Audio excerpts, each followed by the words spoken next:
नमस्कार, सगरमाथा प्राइम समाचारमा स्वागत छ। म जयन्ती पुडासेनी। नमस्कार, म अपेक्षा ढुङ्गाना। सगरमाथा प्राइम समाचार सुरु गरौं अहिलेसम्मका मुख्य समाचारबाट। स्थानीय तह निर्वाचनको मत परिणाम आउने क्रम जारी।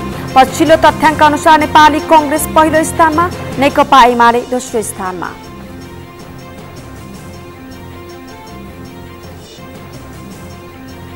निर्वाचन परिणामले कांग्रेसप्रति जनआस्था बढेको सचेतक भुसालको दाबी। माओवादीका लागि उत्साहजनक रहेको नेता पुनको प्रतिक्रिया।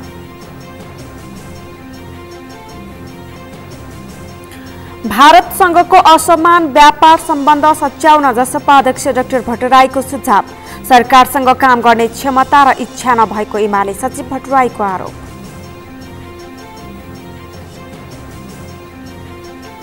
युक्रेनमा रुसी आक्रमण अझै जारी। युक्रेनी सैनिकहरूको आधार क्षेत्र रहेको क्षेत्र लक्षित आक्रमणमा थप 8 को मृत्यु।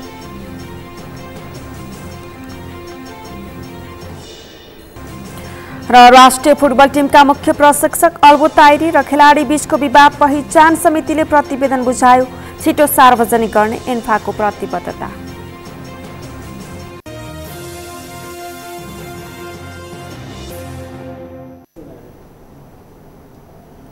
सगरमाथा प्राइम समाचार अब विस्तारमा।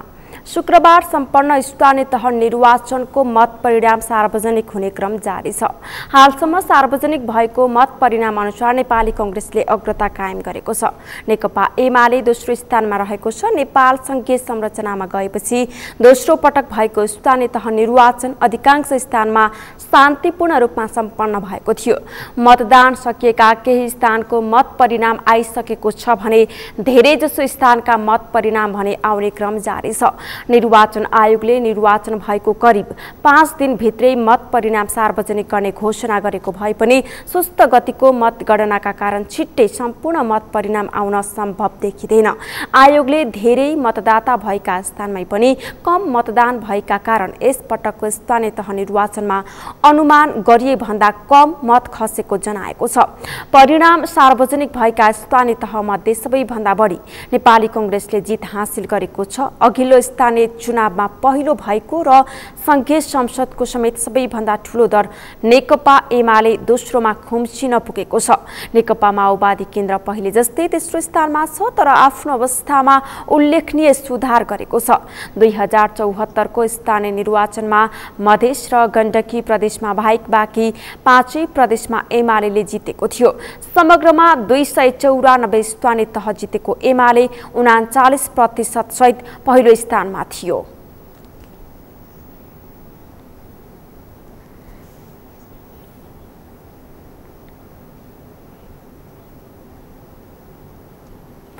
नेपाली कांग्रेसकी सचेतक पुष्पा भुसालले आगामी संघ र प्रदेशको निर्वाचनमा पनि सत्तारूढ गठबन्धन कायमै रहने बताइन्। उनले स्थानीय तह निर्वाचनमा कांग्रेसको अग्रताले कांग्रेसप्रति जनताको आस्था र विश्वास बढेको महसुस भएको बताइन्। एक रिपोर्ट।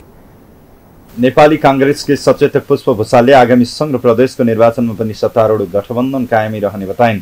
सचेतक भुसालले आगामी संघ र प्रदेशको निर्वाचनमा पनि सत्तारूढ गठबन्धनलाई निरन्तरता दिने बताइन्। उनले यही गठबन्धनको माध्यमबाट प्रदेश र केन्द्रीय निर्वाचनमा पनि अगाडि बढ्ने सोच बनाउने बताइन्। स्थानीय तह निर्वाचनमा कांग्रेसको अग्रताले कांग्रेसप्रति जनताको आस्था र विश्वास बढेको महसुस भएको बताइन्। उनले कांग्रेसको काँधमा जिम्मेवारी थपिएको बताइन्। प्रदेश भनेको कुरा स्वाभाविकै हो। नेपालको सबभन्दा बढी गरिबीको रेखामुनि रहेका सीमाङ्कित समुदाय र गरीब समुदायहरू रहेको क्षेत्र हो। तर म निवेदन गर्न चाहन्छु सम्माननीय सभामुख महोदय, देशमा विभिन्न किसिमको पश्चिम क्षेत्रतिर हेरौँ या मध्यतिर हेरौँ, पूर्वतिर हेरौँ, उपत्यकाको पनि कुना काप्चामा अत्यन्त गरिबीको रेखामुनि रहेका समुदायहरू, दलित समुदायहरू, सीमाङ्कित समुदायहरू, लक्षित समुदायहरू रहेको हुनाले मलाई लाग्छ सबैलाई समग्र रूपबाट सम्बोधन गर्दाखेरि मलाई लाग्छ यो बजेटको सिद्धान्त र प्राथमिकता अझै सुन्दर हुनेछ भन्ने कुरामा हामीले विश्वास लिएका छौँ। सचेतक भुसालले काठमाडौँ महानगरपालिकाको निर्वाचनमा युवा मतदाता थपिएका कारण युवाहरूले स्वतन्त्र उम्मेदवारलाई मत दिएको बताइन्। पार्टीभित्रको आन्तरिक असन्तुष्टि पनि निर्वाचन परिणाममा प्रकट भएको उनको भनाइ छ। महानगरको प्रारम्भिक मत परिणामले आगामी दिनमा पार्टीको आन्तरिक संगठनलाई व्यवस्थापन गरेर मात्र निर्वाचनमा जानुपर्ने सङ्केत दिएको उनले बताइन्। स्थानीय निर्वाचनमा हामीले तथ्याङ्क लिँदै गर्दाखेरि 34 लाख भन्दा बढी युवाहरूको प्रवेश अहिले मतदाताको रूपमा आइसकेको छ भने ती युवाहरूलाई आर्थिक रूपबाट स्वावलम्बन बनाएर एउटा उच्च शिक्षा दिएर नेपालभित्रै स्वरोजगारको लागि पनि बजेटले सम्बोधन गर्नुपर्दछ भन्ने हाम्रो मान्यता रहेको छ। निश्चय नै विभिन्न देशहरूसँग रोजगारीको अवसरहरूको लागि विदेशमा पठाउँदै गर्दाखेरि एकातर्फ हामी विदेशमा युवाहरू पठाउने, अर्कोतिर रेमिटेन्स घट्यो भन्ने जस्ता विषयहरू पनि छलफलमा आएको हामीले सुन्दै गर्दाखेरि यसमा नेपाल सरकारको दृष्टिकोण स्पष्ट रूपबाट हुनुपर्दछ। दुई देशको बिचमा गभर्मेन्ट टु गभर्मेन्ट सम्बन्ध राखेर रोजगारीको सुरक्षा, सम्मानजनक सुरक्षा र राम्रो कामको लागि पनि दुई देशको बिचमा सम्बन्ध कायम गरेर नेपाल सरकारले युवाहरूलाई बाहिर रोजगारको अवसर पनि उत्तिकै दिन आवश्यक छ भने सँगसँगै नेपालमा रहेका युवाहरूलाई पनि आर्थिक रूपबाट स्वावलम्बन बनाउनको लागि विभिन्न क्षेत्रहरूमा, कृषिको क्षेत्रमा, पर्यटनको क्षेत्रमा, उद्योगको क्षेत्रमा बजेटले चाहिँ सम्बोधन गर्नुपर्दछ भन्ने हाम्रो मान्यता रहेको छ। उनले गठबन्धन दलभित्र निर्वाचनको क्रममा देखिएका कमजोरीलाई दोहोरिन नदिन पनि बताइन्।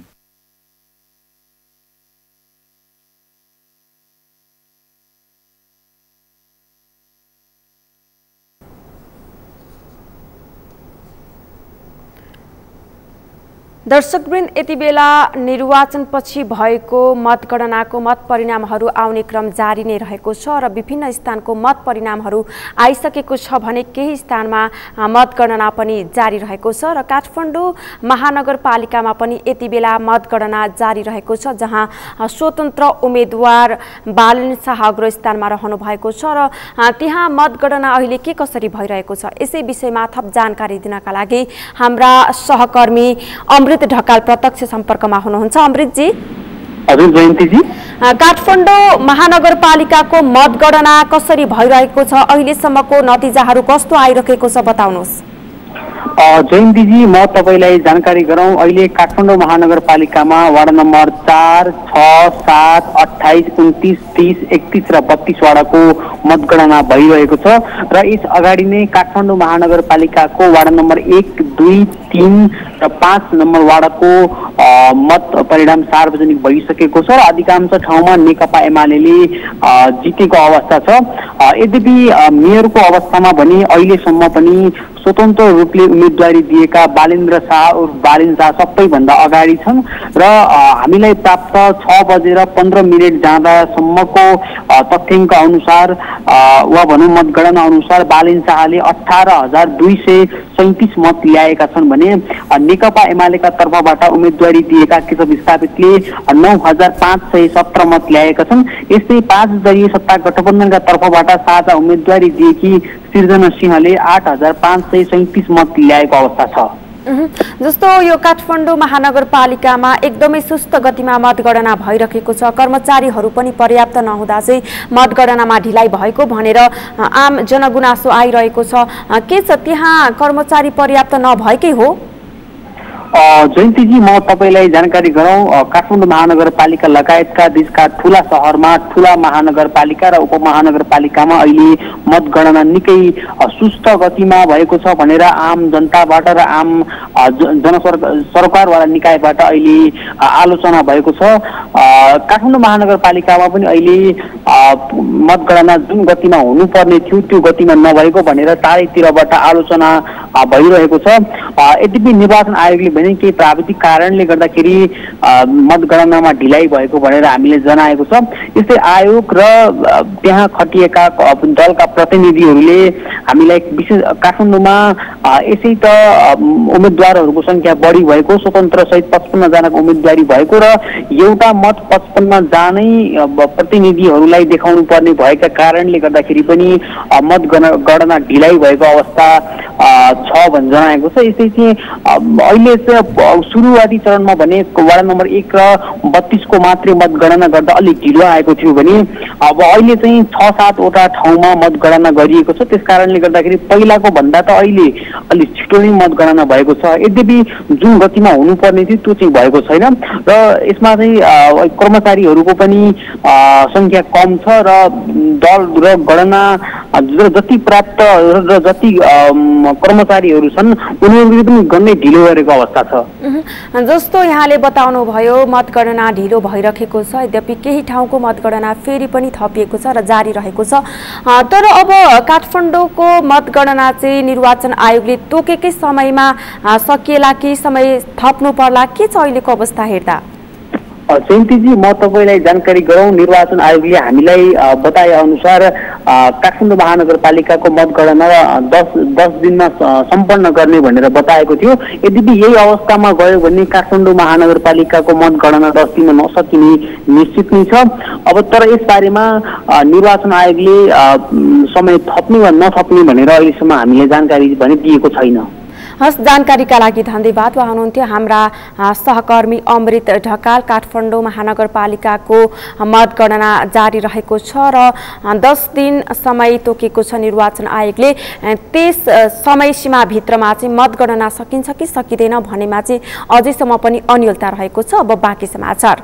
नेकपा माओवादी केन्द्रका नेता वर्षमान पुनले स्थानीय तह निर्वाचनको मत परिणाम आफ्नो पार्टीका लागि उत्साहजनक रहेको टिप्पणी गरेका छन्। अपेक्षा अझै धेरै जित्ने भए पनि आन्तरिक मतभेदहरू मिलाउन नसकेकाले अझ राम्रो हुन नसकेको बताए। एक रिपोर्ट।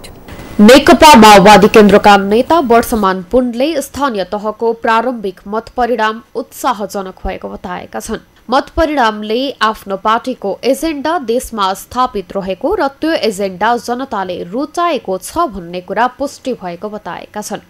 नेता पुनले पार्टीको अपेक्षा अझै धेरै जित्ने भए पनि आन्तरिक मतभेदहरू मिलाउन नसकिएकाले अझ राम्रो हुन नसकेको बताए। हाम्रो पार्टीतर्फबाट भन्दा उत्साहजनक छ। धेरै मान्छेले हाम्रो पार्टीलाई हेप्टे। हामी निर्णायक शक्ति हौँ, हामी स्थापित शक्ति हौँ, हाम्रो एजेन्डा देशमा स्थापित छ, त्यो एजेन्डा जनताले रुचाएको छ भन्ने कुरा पुष्टि भएको छ। अपेक्षा योभन्दा अझ राम्रो थियो, तर हाम्रो कतिपय ठाउँमा उम्मेदवारहरू मिलाउने, आन्तरिक मतभेदहरू मिलाउनेमा हामी सकेनौँ। योभन्दा राम्रो हुन्थ्यो। नेता पुनले स्थानीय तह निर्वाचनमा 25% ठाउँमा मात्र गठबन्धन गरेको उल्लेख गर्दै गठबन्धन सफल भएको दावी गरे। केही ठाउँमा माओवादीलाई मत नहालिएको भए पनि धेरै ठाउँमा गठबन्धन सफल भएको उनको भनाइ छ। उनले यो गठबन्धन प्रतिगमनको विरुद्ध, लोकतन्त्रको रक्षाको लागि, संविधानको रक्षाको लागि, देशलाई राजनीतिक स्थायित्वका लागि गरिएको स्मरण गराउँदै यसको औचित्य अझै पनि रहेको बताए। नेता पुनले प्रदेश र केन्द्रको निर्वाचनसम्म गठबन्धन जाने बताए। यो प्रतिगमनका विरुद्ध, लोकतन्त्र रक्षाको लागि, संविधानको रक्षाको लागि, देशलाई राजनीतिक स्थायित्वको लागि गरिएको गठबन्धन हो। यस अर्थमा यसको औचित्यता अझै पनि छ। हामी यो एउटा निर्वाचनको लागि मात्रै गठबन्धन गरेको होइन। त्यसैले गठबन्धन हामी प्रतिगमन रोक्न सफल छौँ, राजनीतिक स्थायित्वको लागि सफल छौँ, संविधानको रक्षाको लागि सफल छौँ र अहिले स्थानीय निर्वाचनमा मूलतः सफल भएको छ। हामी यो गठबन्धन अगाडि लैजान्छौँ। केन्द्र प्रदेशमा पनि जान्छ गठबन्धन र अहिले जति पनि हामीले गठबन्धनको कुरो गऱ्यौँ, खासमा त 209 स्थान अथवा 25% मात्र यो गठबन्धन गरेको। त्यसैले हामी यसलाई यही कारणले हारिएको या यही कारणले जितिएको भन्न मिल्दैन। पुनले गठबन्धनमा रहेका दलहरूको आआफ्नै संगठन एजेन्डाहरू रहेको बताउँदै पार्टीको जित वा हारको कारण गठबन्धनलाई मात्रै मान्न नसकिने बताए।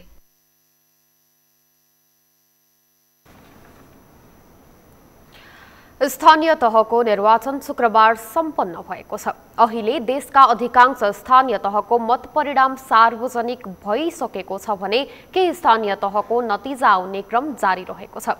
स्थानीय तह निर्वाचनको मत परिणाम प्रति सबैको चासो छ। यसका साथै निर्वाचित जनप्रतिनिधिले गर्ने कामका विषयलाई पनि लिएर आम मानिसले आआफ्नै धारणा बनाउन थालेका छन्। जनप्रतिनिधिहरूलाई पनि जनतासँग गरेका बाचा पूरा गर्नुपर्ने चुनौती रहेको छ। अमृत ढकालको रिपोर्ट। स्थानीय तहको निर्वाचन शुक्रबार सम्पन्न भएको छ। अहिले देशका अधिकांश स्थानीय तहको मत परिणाम सार्वजनिक भइसकेको छ भने केही स्थानीय तहको नतिजा आउने क्रम जारी रहेको छ। स्थानीय तह निर्वाचनको मत परिणामको बारेमा एकातर्फ चासो छ भने अर्कातर्फ निर्वाचित प्रतिनिधिले गर्ने कामका विषयलाई लिएर समेत आम मानिसको चासो बढेको छ। उम्मेदवारहरू चुनाव जितेर उत्सव मनाइरहँदा आम मानिसलाई भने नवनिर्वाचित जनप्रतिनिधिले घोषणापत्रमा उल्लेखित काम गर्छन् वा गर्दैनन् भन्ने चासो बढेको छ। जनप्रतिनिधिलाई पनि निर्वाचनको बेला जनता समक्ष गरेका बाचा पूरा गर्नुपर्ने चुनौती रहेको छ। कृषिको समस्या, यहाँको बेरोजगारीको समस्या छ, यहाँको जनतालाई बाटोघाटोको समस्या, खानेपानीको समस्या छ, स्वास्थ्यको समस्या छ, विभिन्न समस्या छ। भिरकोटको जनताहरूले मलाई विजय भएर आएपछि हाम्रो सुख दुःखमा साथ दिनुहोला भन्ने धेरैको चाहना त्यही छ। म त्यो जनताको सुख दुःखमा सधैँ साथ रहने कुरा वचनबद्धता दिएर जनतासँग आएको छु। सुशान्ति दिन चाहन्छु, समृद्धि दिन चाहन्छु र भिरकोट नगरपालिकाका यहाँका जनताहरूलाई मैले सुखी समृद्धि बनाउन चाहन्छु र विकास दिएर यहाँका जनताहरूलाई म खुसी बनाउन चाहन्छु र सुखी भिरकोट, समृद्धि भिरकोट बनाउन चाहन्छु। मुलुक संघीयतामा गएसँगै पहिलो पटक भएको स्थानीय निर्वाचनबाट जनताले आफ्ना प्रतिनिधिसँग थुप्रै आशा र भरोसा गरेका थिए। केही स्थानीय तहका जनप्रतिनिधिले जनभावना र जनअपेक्षित काम गरेको भए पनि अधिकांश पालिकाका प्रतिनिधिले भने जनअपेक्षित काम गर्न नसकेको आम सर्वसाधारणको गुनासो रहेको छ। त्यसैले पनि होला यसपालि दलहरूले अघिल्लो पटक निर्वाचित प्रतिनिधिलाई दोहोऱ्याएर टिकट दिएनन्। काम गरेका भनेर पुनः टिकट दिएर उम्मेदवार बनाएकाहरूलाई पनि जनताले पराजित गरेको अवस्था छ। यद्यपि केही ठाउँमा भने जनताले अघिल्लो कार्यकाल सम्हालेका प्रतिनिधिलाई पुनः दोहोऱ्याएका छन्। नवनिर्वाचित र पुनः निर्वाचित जनप्रतिनिधिलाई बोल्ने जति काम गर्न भने पक्कै सहज छैन। एउटा जनतालाई प्रत्याभूत स्वास्थ्य क्षेत्रमा, पूर्वाधारको क्षेत्रमा, सामाजिक क्षेत्रमा, संस्कृतिको क्षेत्रमा कसरी पूर्णता दिन सकिन्छ भन्ने सन्दर्भमा हामी घनीभूत छलफल गरेर सबैको विचार विमर्श दिएर अगाडि बढ्न सकेको खण्डमा पक्कै नै चुनौती हुने छैन भन्ने मैले विश्वास लिएको छु। नवनिर्वाचित जनप्रतिनिधिले जनतासँग बाचा गरेका कति काम गर्न सक्छन् वा सक्दैनन् त्यो भने 4 वर्षपछि समीक्षा हुने नै छ। जनअपेक्षाको कसीमा जनप्रतिनिधिको कार्य मूल्याङ्कन कस्तो रहला भन्ने त। जनप्रतिनिधिले जनअपेक्षित काम गर्न सके त्यसले जनता, देश र दल सबैलाई फाइदा पुर्याउने थियो। सगरमाथा टेलिभिजनका लागि क्यामेरामा सन्तोष छेत्रीका साथमा अमृत रकाल, काठमाडौँ। स्थानीय तहको निर्वाचन शुक्रबार सम्पन्न भएको छ। अहिले मतपरिणाम सार्वजनिक हुने क्रम चलिरहेको छ। स्थानीय तह निर्वाचनको मतपरिणामका बारेमा सर्वत्र चासो रहेको छ। त्यस्तै निर्वाचित जनप्रतिनिधिले गर्नुपर्ने कामका विषयलाई लिएर समेत आम मानिसको चासो पनि बढेको छ। अघिल्लो पटक निर्वाचित जनप्रतिनिधिले जनअपेक्षित काम गर्न नसकेको भनेर आम सर्वसाधारणले गुनासो गरेका छन्। यसै सन्दर्भमा आज हामीले सगरमाथा जनबोलीमा सर्वसाधारणलाई सोधेका थियौं, अब आउने जनप्रतिनिधिका चुनौती के छन्? हेरौं सर्वसाधारणको प्रतिक्रिया उनीहरूकै शैलीमा।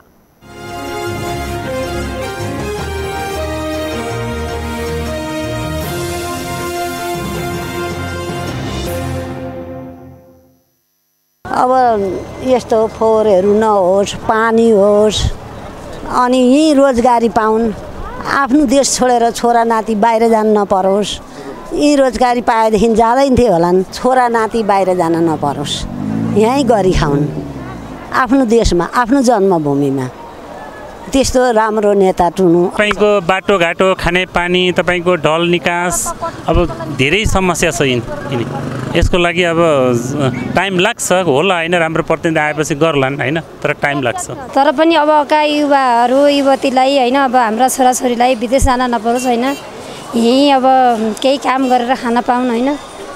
पहिलाको जस्तो यो चाहिँ के राणा शासन जस्तो नहोस्, अहिलेको चाहिँ जनप्रतिमा राम्रो हुँदै जाओस्, त्यही भन्न चाहन्छु। पहिलो प्राथमिकता फोहोरको व्यवस्थापन गर्नु पर्यो, त्यसपछि युवाहरूलाई रोजगारको सिर्जना गर्नु पर्यो र हाम्रा कतिपय युवाहरू चाहिँ यहाँ रोजगारी नपाएर विदेशी बाध्य हुन परेको छ।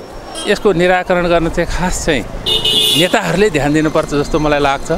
अर्को कुरो, काठमाडौँमा त्यत्रो चाहिँ महानगरपालिकामा बजेट हुँदै पनि यहाँ चाहिँ व्यवस्थित तरिकाले सहरीकरण गर्न सकेको छैन। त्यो सहरीकरण पनि गरिँदाखेरि असाध्यै राम्रो हुन्छ। जति वैदेशिक रोजगारीको लागि जो बाहिर गइरहनु भएको छ उहाँहरूको लागि अगर यहीँ केही व्यवस्था हुने भए चाहिँ बाहिर जानु पर्थेन हाम्रो चेलीबेटी दिदीभाइहरू। के हुनु पहिला सत्तामा जान नपाउन्जेले यो गर्छु त्यो गर्छु भन्छन्। अब यहाँ न खानेपानी छ न फोहोरको व्यवस्था छ।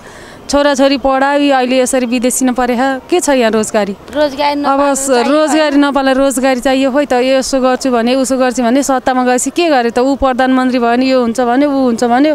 अहिले अब कसले के गरे त? ऊ बालखा छोरछोरी अहिले विदेशी नपरे यही पैसाकै लागि दुःख गर्नलाई होइन र?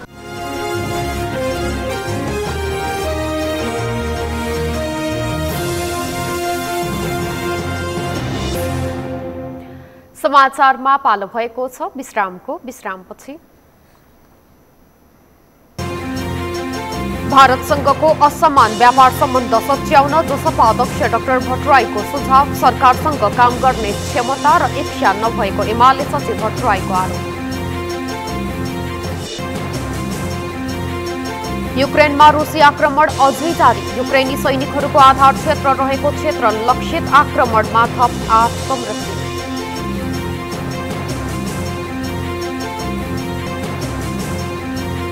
र राष्ट्रिय फुटबल टिमका मुख्य प्रशिक्षक अलमुताइरी र खेलाडी बीचको विवाद पहिचान समितिले प्रतिवेदन बुझायो। छिटो सार्वजनिक गर्ने एन्फाको प्रतिबद्धता।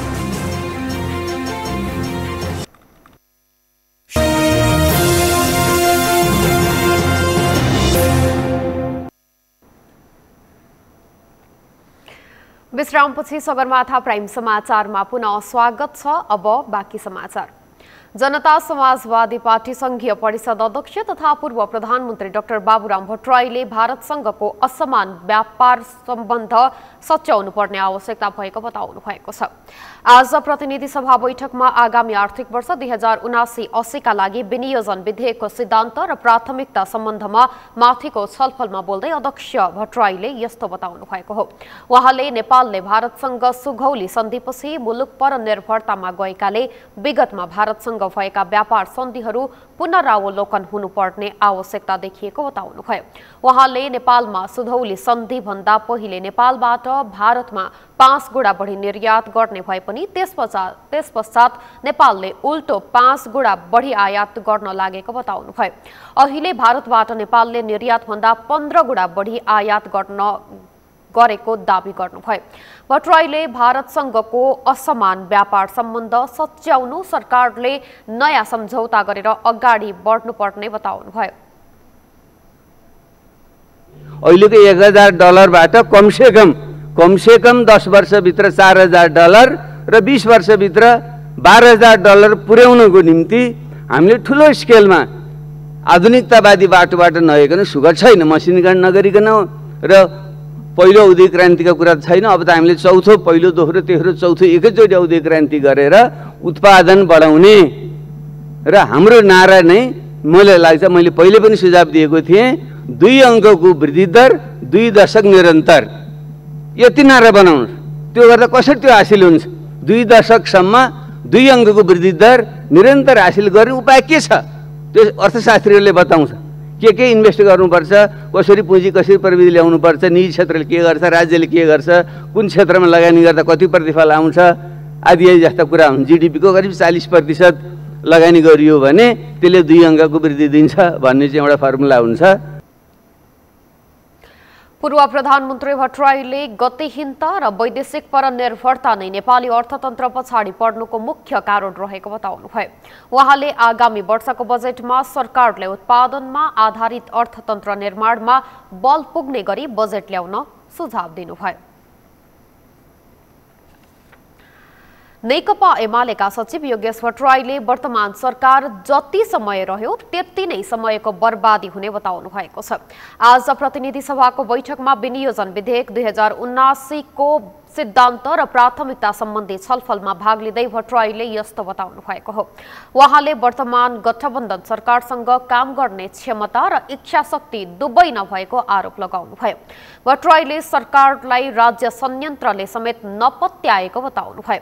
उहाँले अर्थमन्त्री जनार्दन शर्माले प्रत्येक महिना 10% का दरले पुँजीगत खर्च गर्ने भनेर निर्देशन गरे पनि 10 महिनामा 30% भन्दा बढी खर्च गर्न नसकेको बताउनुभयो। भट्टराईले अर्थमन्त्री शर्मालाई अबको 3 महिनामा पुँजीगत खर्चको लक्ष्य कसरी निर्धारण गर्न सक्नुहुन्छ भनेर प्रश्न समेत गर्नुभयो। गाडा फेरि पछाडि तान्दैछ। त्यसो हुँदा यो सिद्धान्त र यो प्राथमिकता त्यो गाडाको अवस्थामा छ जहाँको ताई यसले कुनै गति लिँदैन, यसले कुनै अग्रगति लिँदैन र यसमा कुनै ज्यान प्राण पनि छैन। आर्थिक वर्षको 10 महिना मितिसक्दा पुँजीगत खर्च लगभग 30% भन्दा माथि गएको छैन। अब 3 महिनामा, अर्को 2 महिनामा तपाईँले पुँजीगत खर्चको लक्ष्य कसरी निर्धारण गर्न सक्नुहुन्छ, कसरी त्यो टार्गेटमा पुग्न सक्नुहुन्छ? त्यसको मतलब के हो भने यो सरकारको क्षमता छैन, यो सरकारको इच्छाशक्ति छैन र यो सरकारलाई राज्य संयन्त्रले पत्याएको छैन। त्यसकारणले मलाई लाग्छ कि यो सरकार जति समय बस्छ त्यति नै समयको बर्बादी बाहेक केही पनि हुने छैन। उहाँले अर्थमन्त्री शर्मालाई आगामी आर्थिक वर्षको विनियोजन विधेयकका सिद्धान्त र प्राथमिकता प्रधानमन्त्रीको कि आफ्नै सिद्धान्त ल्याएको भनेर प्रश्न गर्नुभएको छ।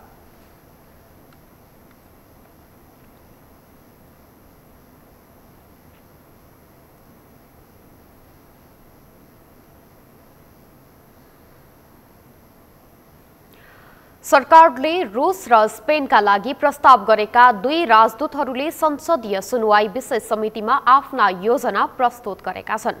आफूहरू सरकारले प्रस्ताव गरेको मुलुकको राजदूत हुँदा गर्ने योजना रूसका लागि प्रस्तावित राजदूत मिलन तुलाधर र स्पेनका लागि प्रस्तावित राजदूत शर्मिला पराजुली ढकालले समितिमा पेश गरेका हुन्। एक रिपोर्ट। बुधबार संसदीय सुनवाई समितिको सिंहदरबारमा बसेको बैठकमा आफ्नो योग्यता, क्षमता र कार्ययोजना पेश गर्दै प्रस्तावित राजदूत तुलाधरले रूससँग राजनैतिक सम्बन्ध बढाउन मुख्य जोड दिने बताएका छन्। उनले भारत र चीन दुवैसँग अत्यन्तै निकट सम्बन्ध कायम राख्न सफल रूससँग नेपालले पनि राजनैतिक सम्बन्ध बढाउँदा चीन र भारतसँगको सम्बन्धलाई अझै सन्तुलित बनाउन सघाउ पुग्ने पनि समितिमा उल्लेख गरे।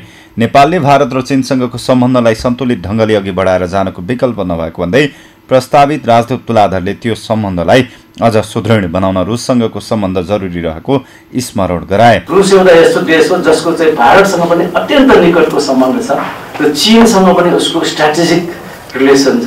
चीन र भारत दुवैसँग अत्यन्त निकट रहेर चाहिँ रुसले काम गरिरहेको छ हैन। रुसको एउटा अन्तर्राष्ट्रिय छवि चाहिँ के छ, हिन्दुस्तानमा पनि एकदम राम्रो र चाहिँ चीनमा पनि एकदम राम्रो छ हैन। त्यो भएकोले हामी नेपाल पनि चीन र भारतसँग मिलेरै जानुपर्ने देश हो। हामी त्योभन्दा अलग हामी जानै सक्दैनौँ। चीन र भारतलाई चाहिँ सन्तुलन नराखेर हामी जानै सक्दैनौँ।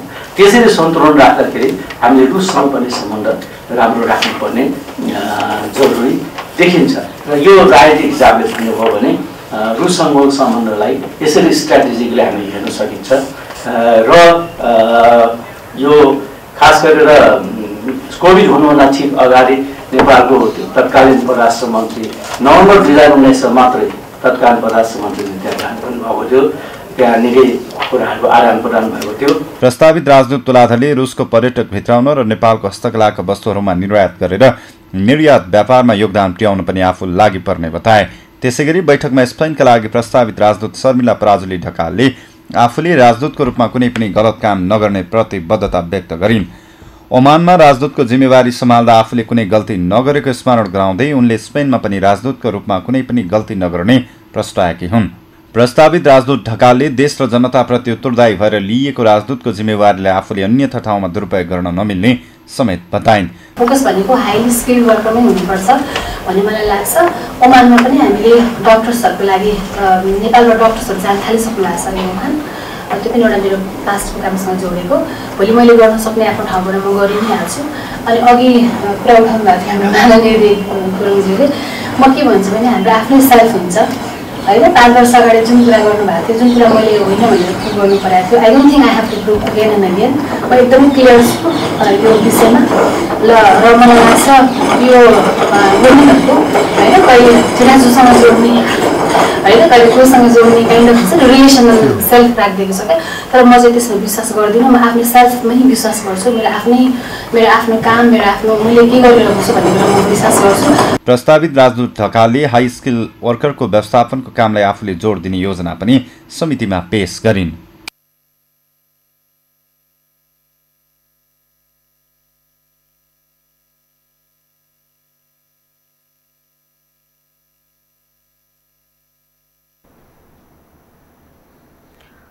राष्ट्रिय योजना आयोगका उपाध्यक्ष डाक्टर विश्वनाथ पौडेलले महिनावारीमा लगाइने प्याडको निशुल्क व्यवस्था गर्ने सरकारले लक्ष्य लिएको बताउनु भएको छ। आज संघीय संसद प्रतिनिधि सभा अन्तर्गतको महिला तथा सामाजिक समितिको बैठकमा उपाध्यक्ष पौडेलले महिनावारी महिलाहरूको समस्याको रूपमा देखा परेको उल्लेख गर्दै ती समस्या हल गर्नका लागि सरकारले विद्यालयहरूमा महिनावारीमा लगाइने प्याड निशुल्क वितरण गरिरहेको र अब सबै महिलाहरूलाई निशुल्क वितरण गर्ने गरी बजेट नीति तथा कार्यक्रम ल्याउने बताउनुभयो। उहाँले पहाडका विद्यालयहरूमा महिला छात्रावासको संख्या बढाउने विषयलाई पनि आगामी आर्थिक वर्षको बजेटमा समावेश गर्ने योजना प्रस्तुत गर्नुभयो। एकजना बच्चा 2 घण्टा स्कुलबाट हिँड्नु पर्ने छ घरमा जाँदाखेरि हैन, अनि उनी हिँड्दाखेरि डाँडामा चाहिँ 63 वर्षको मान्छेले 12 वर्षको बच्चीलाई बलात्कार गरेर मारेको देख्नुभयो। त्यो केस 2-3टा भएको छ गएको वर्ष। पहाडमा चाहिँ 2 घण्टा हिँडेर जानुपर्ने ठाउँहरूमा 1 घण्टा हिँडेर जानुपर्ने त्यो पहाडको स्कुलहरूमा चाहिँ छात्रावास प्रायोरिटी दिनुपर्छ जस्तो मलाई लाग्छ र यसपालि हामीले अलिकति त्यसमा फोकस पनि गरेका छौँ। हाम्रो योजना आएको सानो बजेटहरूबाट हैन, तर त्यो डिरेक्सनमा चाहिँ छ। त्यो उपाध्यक्ष पौडेलले महिला सशक्तिकरणका लागि राष्ट्रिय महिला आयोगको कामलाई प्रभावकारी बनाउने विषयमा पनि आगामी आर्थिक वर्षको बजेटले प्राथमिकता दिने बताउनुभयो। उहाँले महिला सेल बनाएर आयोगले महिलाहरूको हितमा काम गरिरहेको र त्यसलाई प्रभावकारी बनाउन सरकार प्रतिबद्ध रहेको पनि स्पष्ट पार्नुभयो।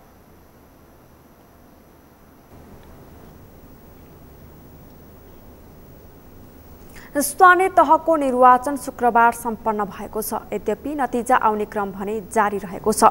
स्थानीय तहको निर्वाचनको मत परिणामका साथै आगामी आर्थिक वर्षको बजेटको सन्दर्भमा समेत आम मानिसको चासो र चिन्ता बढ्न थालेको छ। बजेटसँगै कतिपयले स्थानीय चुनावमा भएको खर्चले देशको अर्थतन्त्रमा सुधार ल्याउने तर्क गरिरहेका छन्, तर कतिपय अर्थविदहरू स्थानीय तह निर्वाचनमा भएको खर्चबाट अर्थतन्त्रका सूचकहरू सुधार हुन्छन् भन्नेमा ढुक्क छैनन्। अमृत ढकालको रिपोर्ट। स्थानीय तहको निर्वाचन शुक्रबार सम्पन्न भएको छ, जसको नतिजा आउने क्रम जारी रहेको छ। स्थानीय तहको निर्वाचनको मत परिणामका साथै आगामी आर्थिक वर्षको बजेटको सन्दर्भमा समेत आम मानिसको चासो र चिन्ता बढ्न थालेको छ। विभिन्न पेशा, समुदाय, समाज, उद्योगी, व्यवसायहरू आगामी वर्षको बजेट कस्तो आउला भन्नेमा गम्भीर बनेका छन्। बजेटसँगै कतिपयले स्थानीय चुनावमा भएको खर्चले देशको अर्थतन्त्रमा सुधार ल्याउने तर्क गरिरहेका छन्। कतिपय अर्थविदले भने नेपालको निर्वाचन, अर्थतन्त्र, उत्पादन, उपभोग र व्यापारको स्थितिले देशकै अर्थतन्त्र सुधार हुन्छ भन्ने कुरा आश गर्न लायक नरहेको बताएका छन्। निर्वाचनको हाम्रो अर्थतन्त्रको चरित्र, हाम्रो उत्पादनको चरित्र, हाम्रो उपभोगको चरित्र, हाम्रो व्यापारको चरित्रलाई हेर्यौँ भने हामीले निर्वाचनमा हुने खर्चबाट धेरै लाभ लिन सक्दैनौँ।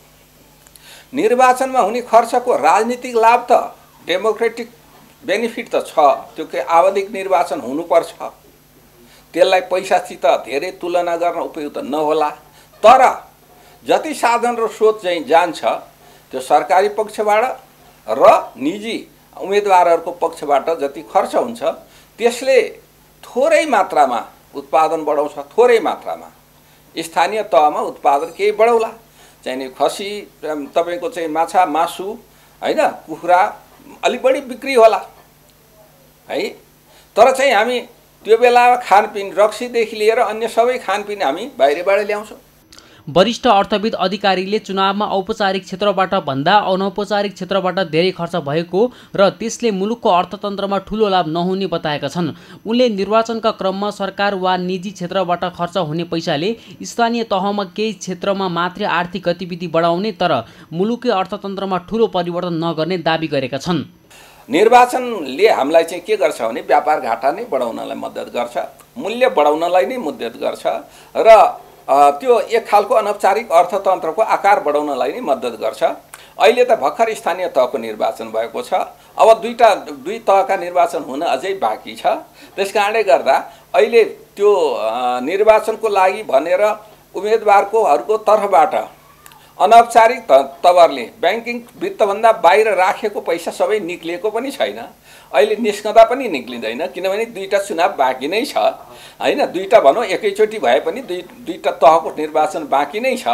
र अर्को चाहिँ के हुन्छ भने यसले अब हाम्रो प्रशासन यन्त्रको सम्पूर्ण ध्यान निर्वाचनमा जान्छ। अर्थविद अधिकारीले चुनावमा उम्मेदवारले खर्च गर्ने रक्सीदेखि अन्य खाना, प्रचार सामग्री, रङ, कपडा, गाडी, पेट्रोलियम पदार्थ समेत बाहिरबाट ल्याउने भएकाले निर्वाचनमा हुने खर्चका कारण झनै मुलुकको घाटा बढ्ने बताएका छन्।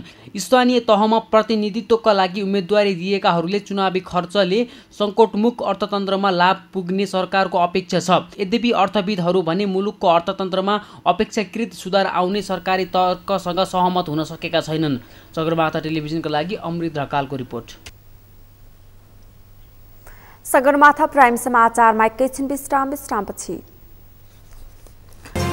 युक्रेनमा रुसी आक्रमण अझै जारी। युक्रेनी सैनिकहरूको आधार क्षेत्र रहेको क्षेत्र लक्षित आक्रमणमा थप 8 को मृत्यु।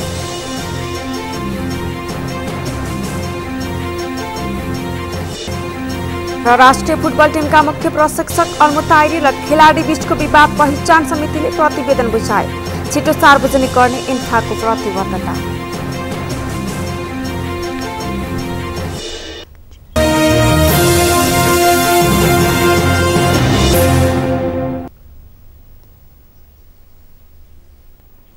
अब पालो अर्थ समाचारको।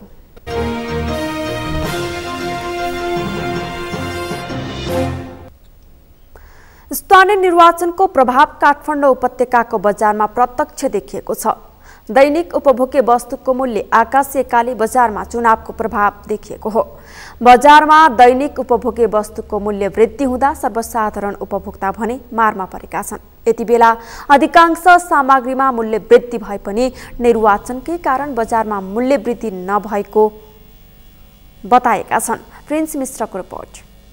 निर्वाचन ताका अर्थतन्त्र चलायमान बढ्नु स्वाभाविक हो, तर निर्वाचनकै मुखमा महँगी बढ्नुले सर्वसाधारण उपभोक्ता मारमा परेका छन्। यसैबीच काठमाडौँ उपत्यकाको बजारमा चुनावी सरगर्मीसँगै भान्सामा प्रयोग हुने दैनिक उपभोग्य वस्तुसहित सार्वजनिक यातायातमा बढेको भाडा वृद्धिले सर्वसाधारण नागरिक मारमा परेका छन्। न्यून आय भएका नागरिकका लागि हरेक वस्तुमा भएको मूल्य वृद्धिले दैनिकी चलाउन सकस भएको सर्वसाधारणको गुनासो छ। महँगाई त अब आकाश छोको छ। अब तरकारी मात्र नभनु हरेक कुरामा महँगो छ। त्यो त अब सबै हरेक जनतालाई थाहा छ।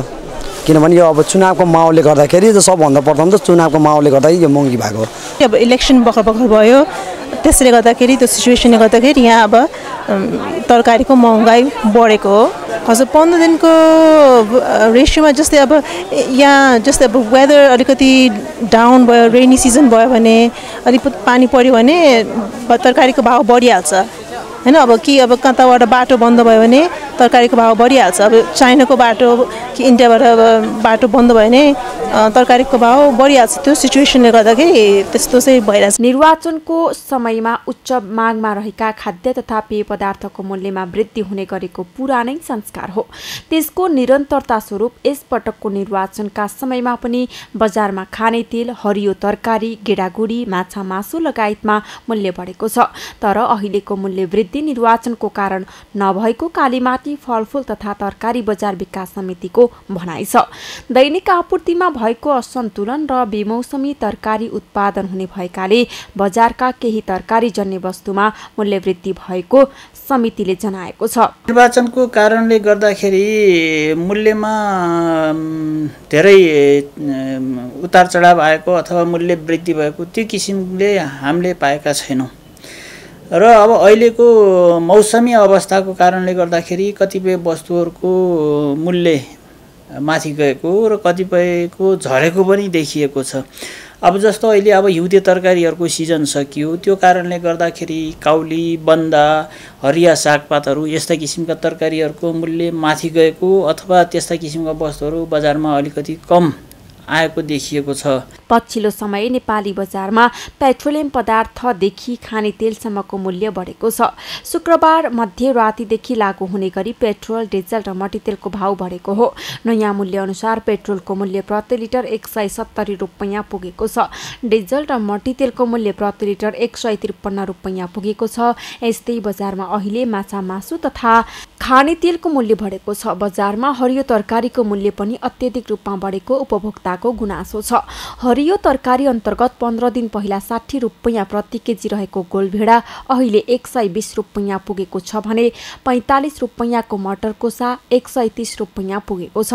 150 रुपैयाँ पर्ने 1 दर्जन केराको मूल्य अहिले 180 पुगेको छ। त्यस्तै 100 रुपैयाँ रहेको मेवाको मूल्य 180 रुपैयाँमा उक्लिएको छ। यससँगै अन्य खाद्यान्नमा समेत मूल्य वृद्धि भएको छ। तर खाद्यान्न तथा हरियो तरकारीमा भएको मूल्य वृद्धि निर्वाचनका कारण नभएको वाणिज्य उपभोक्ता तथा संरक्षण विभागको भनाइ छ। निर्वाचनको कारणले निर्वाचन हुन गइराखेको छ, हामी चाहिँ अब यही मौकामा बदमासी गरौँ भन्ने त्यस्तो चाहिँ उल्लेखनीय रूपमा हामीले देखेको अथवा हामी कहाँ गुनासो उजुरी सूचना जानकारी आएको त्यस्तो प्रकारको चाहिँ छैन।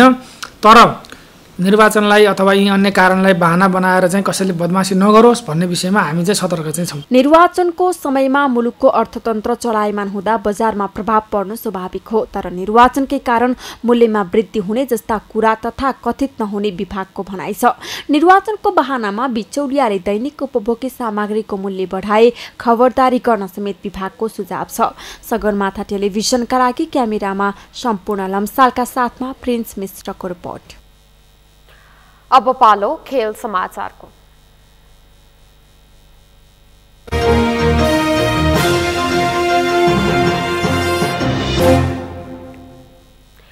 नेपाल क्रिकेट संघ क्यान्डले आफ्नो आधिकारिक प्रतियोगिता नेपाल टी20 लीग असोज दोस्रो सातादेखि आयोजना गर्ने जनाएको छ।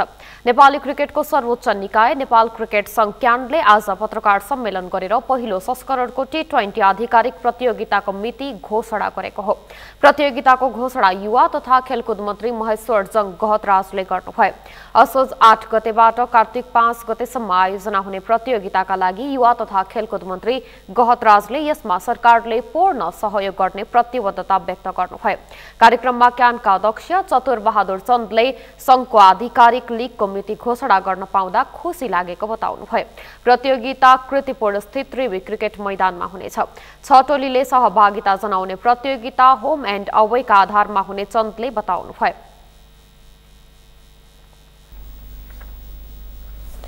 समाचारको अन्त्यमा मुख्य समाचार फेरि एकपटक।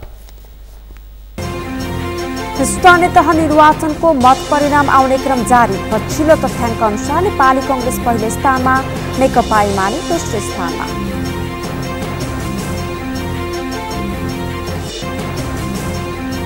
निर्वाचन परिणामले कांग्रेस प्रति जनआस्था बढेको सचेतक भुसालको दावी। माओवादीका लागि उत्साहजनक रहेको नेता पुनको प्रतिक्रिया।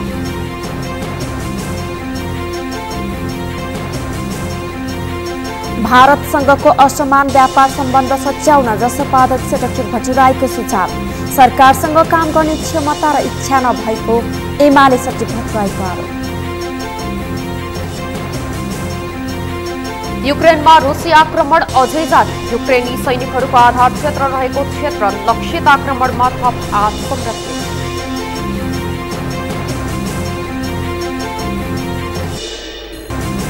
र राष्ट्रिय फुटबल टिमका मुख्य प्रशिक्षक कल्मुत आइरी र खेलाडी बीचको विवाद पहिचान समितिले प्रतिवेदन बुझायो। छिटो सार्वजनिक गर्ने इन्फाको प्रतिबद्धता।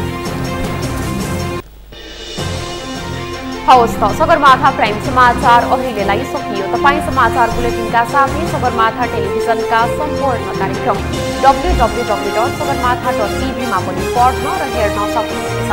साथै युट्युबमा youtube.com/sagarmatha TV नेपालमा हेर्न सक्नुहुनेछ। साथै तपाईँ हामीलाई फेसबुकमा पनि facebook.com/tvnepal नेपालमा फलो गर्न सक्नुहुनेछ। समाचारको शिखर, नेपालको गौरव, नेपालको पहिलो न्युज च्यानल सगरमाथा टेलिभिजन हेर्दै गर्नुहोला। नमस्कार।